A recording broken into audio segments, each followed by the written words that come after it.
The next time you really feel good, spread that mess around. You never know, somebody might thank you for it. Move, damn you! What's your name and your age? Brandon Fisher, and my age is 32. What is your current height and weight? I am 6 foot, about 190. What is your physical background? And when I was little, I played basketball, baseball, dabbled with football, hated running growing up. I did try track, played some soccer, all that kind of stuff, but then ended up playing basketball. And I played basketball almost all my life, every single day until I went to college. How often do you work out? Every day if I can, unless I'm working, or I use work as a reason to take a day off. I usually do an hour and a half, and with that there's some kind of lifting or push-ups or pull-ups or something with that, and that usually takes about half an hour or whatever. And then within that, it's like a little rest period and stretch period, and then I do like a cardio. I always finish with cardio. Okay. What is your favorite exercise and why? My favorite exercise in the world is playing basketball. I prefer if I can get into a full court game. Nothing is quite as physically satisfying as a full basketball game, because when you're done, you've used everything and you're exhausted. What is your least favorite exercise, but why do you still do it? Running. It's my least favorite because it's boring. I still do it though because it keeps my cardio up, and like I said, it keeps me at that place to where I can handle doing full court and keeps your body used to that kind of activity.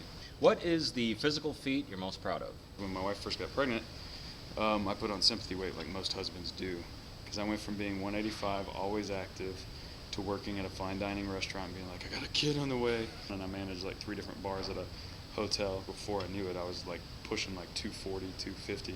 And as soon as one day I put on a pair of pants and they were 38, and I was like, done.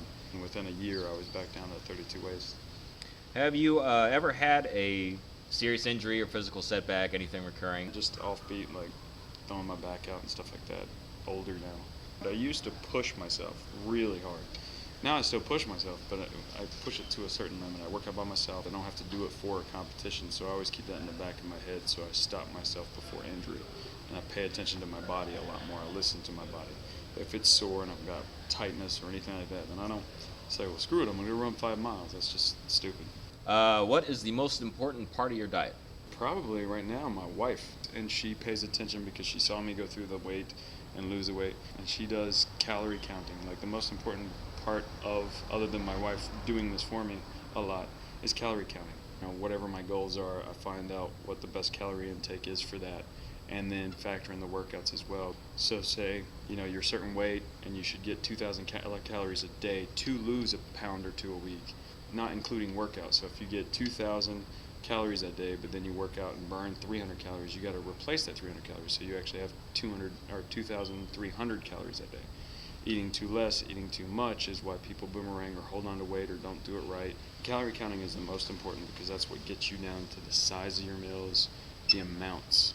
And once you're to that point where you're not as hungry, then it's easier to tailor in everything else. When you just jump straight to, oh, I'm just going to get a lot of protein, or I'm not going to do a lot of carbs or anything like that, you're still sitting there pounding down the bacon because you don't want carbs. And your calories are still, you know, off the charts, so you're not seeing the results.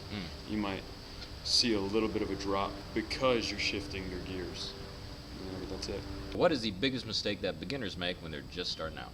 One is their ultimate goal. 2 is that quick drop that then plateaus. The first plateau is the hardest. Most people give up, I think, because they try to do it just to look good in a bikini for the summer. Their mind isn't on a realistic health goal. It's not a lifestyle. Therefore, it's so easy after 2 hard days to be like, it's too hard. You know, it's so easy to quit when you give yourself a menial, non-important goal. And then 2, when you work out, the first week or so, when your body is shocked, which is why even when you're lifting, you have to shock your body throughout time to get gains or anything else. When your body gets shocked from, I either do nothing or I do very little stuff, and then my diet's okay, but I'm going to make it better, that kind of thing, your body immediately is like, whoa, what is this? And it drops weight, and you feel good, and it shrinks up. And then as the weeks go by, 2 weeks later, your body plateaus to make itself comfortable because your body's built to survive, not look good. And so your body plateaus to get itself ready because it thinks when you're working out and you change your diet, it thinks, oh crap, we're going into famine and war. We're training for something. And so it tries to hold on to some food and stuff just in case it gets worse. And then once you convince your body, no, we're good, this is life, then it starts to go down again, which again is why the calorie count's so important. And that's the main mistake people get, is they don't realize that plateau is coming.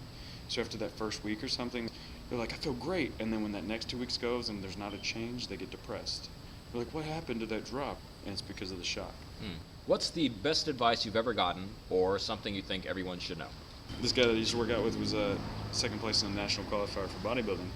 And he told me one time we were in the gym, he said, everybody that's in this gym right now has a mental problem. Every single one of us has a self-conscious issue or is not happy with something, which is why we're in here. Otherwise, if we were perfectly happy and everything was okay in our life, we wouldn't be here. And I've always remembered that, but at the same time, that's the power we have, is the power to change. So anything you're unhappy with, you go change it, but do it at your standards, not to anybody else's standards. Why do you love it? Why do you keep going? I like staying young. I think that's what I really like about it the most, is staying active and young, being able to do things. It's like when you have kids, you realize all of a sudden you're squatting a lot more, you're picking up, you're carrying, they start out only being like 8 pounds and then end up being 30 to 40 to 50 pounds, but you're carrying that all over the place. And then going and working 12 hours and then coming home and then playing with them, you got to have that energy. And I didn't want to be that parent that came home and then sat down and was like, oh, I don't care, I don't want to do any of this. And also being from North Carolina and being from the South, you see everybody get 40 to 50 and all of a sudden they've just committed to the job and the life and they've gotten the pot bellies and the whatever, and now they're just old, and that's all they tell you. Well, I'm old, I'm too old for that. And I've always hated that, because I've hung out with guys that, are playing basketball with me at 60 and doing stuff like that, and I want to be those guys. Got to stay active till I die. Woo! Serious business. Yeah.